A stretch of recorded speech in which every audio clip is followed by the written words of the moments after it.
Hi hello. ഇന്ന് globalisation development എന്നൊക്കെ പറഞ്ഞിട്ടുള്ള സിലബസിലുള്ള ഒരു ഭാഗമുണ്ടല്ലോ, അതാണ് സ്റ്റാർട്ട് ചെയ്യുന്നത്.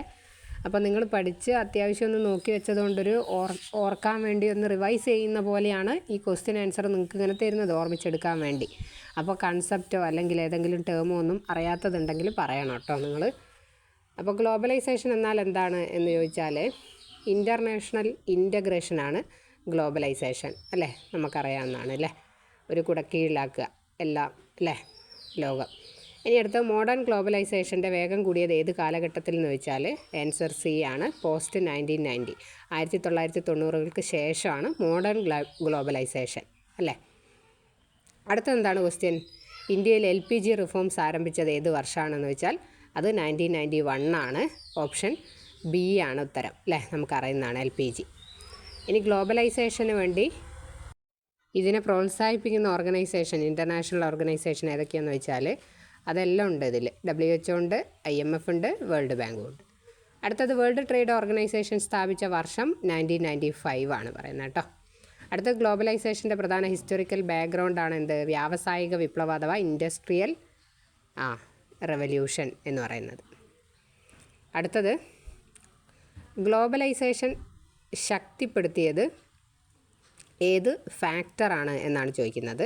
അത് ഓപ്ഷൻ ഡി ആണ്, എല്ലാം ഉണ്ട്. അതായത് transport development, ICT revolution, liberalisation. ICT എന്ന് പറഞ്ഞാൽ ഇൻഫർമേഷൻ ആൻഡ് കമ്മ്യൂണിക്കേഷൻ ടെക്നോളജിയൊക്കെ അതിൻ്റെ ഉണ്ടായ വിപ്ലവമാണ്. പിന്നെ ട്രാൻസ്പോർട്ടിലുണ്ടായ വികസനം, പിന്നെ ലിബറലൈസേഷൻ. ഇതൊക്കെ ഗ്ലോബലൈസേഷനെ സ്ട്രെങ്തൻ ചെയ്ത ഫാക്ടറുകളാണ് അല്ലേ. അടുത്തത് ഫീച്ചേഴ്സ് ഓഫ് ഗ്ലോബലൈസേഷൻ എന്നുള്ളൊരു പാർട്ടിൽ നിന്ന് അടുത്ത ചോദ്യം, മാർക്കറ്റ് ഇൻ്റഗ്രേഷൻ എന്നത് എന്താണ് എന്ന് ചോദിക്കുന്നുണ്ട്. അത് ഗ്ലോബൽ മാർക്കറ്റിനെ ലിങ്ക് ചെയ്യുന്നതാണ്.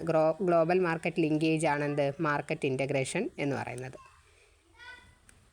ഓക്കെ.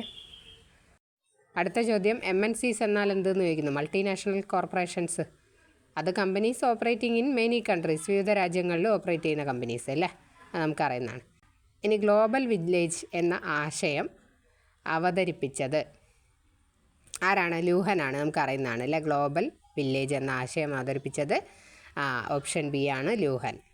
ഇനി ഗ്ലോബലൈസേഷൻ്റെ ഒരു ഫീച്ചർ എന്ന് പറയുന്നത് എന്താണ്? ഗ്ലോബലൈസേഷൻ്റെ ഫീച്ചേഴ്സ് എന്തൊക്കെയാണ്? എല്ലാ രാജ്യത്തും അങ്ങോട്ടും ഇങ്ങോട്ടും ഒക്കെ സാധനങ്ങളും സേവനങ്ങളും ഒക്കെ ഇങ്ങനെ ഒഴുകുന്നുണ്ട് അല്ലേ. അപ്പോൾ ഫ്രീ ട്രേഡ്, ഫ്രീ ആയിട്ടുള്ള വ്യാപാരം, ഫ്രീ ട്രേഡ് എന്ന് പറയുന്ന ഗ്ലോബലൈസേഷൻ്റെ ഒരു ഫീച്ചറാണ് അല്ലേ. അടുത്ത ചോദ്യം ഏതാണ്?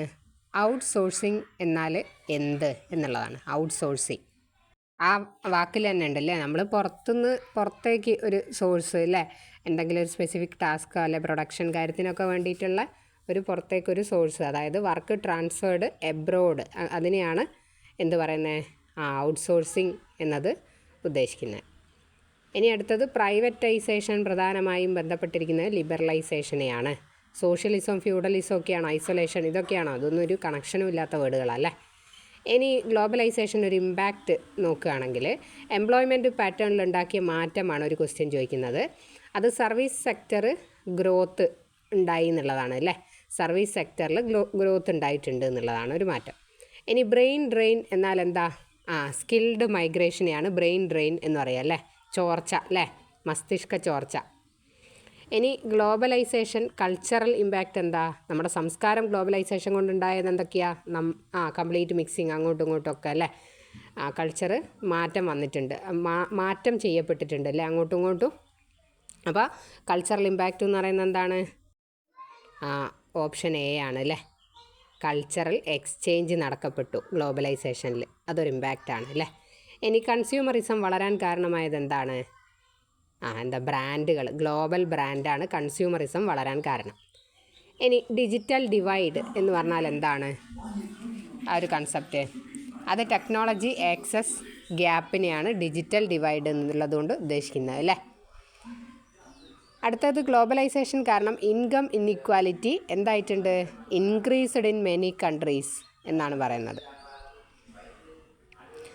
ഇനി അടുത്ത ചോദ്യം, നോർത്ത് സൗത്ത് ഡിവൈഡ് എന്നാൽ എന്ത് എന്നുള്ളതാണ്.